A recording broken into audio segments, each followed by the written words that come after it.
Construction d'une représentation graphique. Nous allons voir comment tracer la représentation graphique d'une fonction définie par une formule, celle de la fonction carré, que nous pouvons noter f qui a un x lui associe x au carré. Il faut commencer par déterminer les coordonnées de suffisamment de points, par exemple en utilisant un tableur ou en calculant des images à la main. Ici, nous avons utilisé un tableur pour calculer automatiquement les images des nombres entiers entre -3 et 3 par la fonction f. Sur la première ligne, nous pouvons voir que -3 au carré, c'est égal à -3 fois -3, qui est bien égal à +9. Nous verrons dans une autre vidéo comment générer ce type de tableau. Nous avons donc 7 lignes qui vont correspondre à 7 points.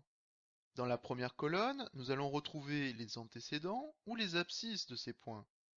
Tandis que dans la deuxième colonne, nous allons trouver les images ou les ordonnées de ces points. Ainsi, le premier point, par exemple, sera de coordonnées -3 et 9. Le deuxième point, -2 et 4, etc. Plaçons ces points dans un repère. Le premier point est de coordonnées -3 en abscisse, donc sur l'axe horizontal. Sur l'axe horizontal, je me place à -3. Et je dois me placer à +9 sur l'axe vertical, sur l'axe des ordonnées, sur l'axe des Y. Cela me permet de créer mon premier point, qui est bien de coordonnées -3 sur les abscisses et +9 sur les ordonnées. Je continue. -2 pour le deuxième point en abscisse, et je dois monter à 4 en ordonnée pour créer mon deuxième point.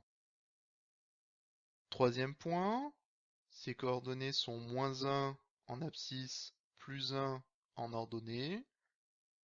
Le point suivant est de coordonnées 0, 0. Le point suivant est de coordonnées 1 en abscisse, 1 en ordonnée. Le point suivant est de coordonnées 2 en abscisse et 4 en ordonnée. Et enfin, le dernier point est de coordonnées 3 en abscisse et 9 en ordonnée.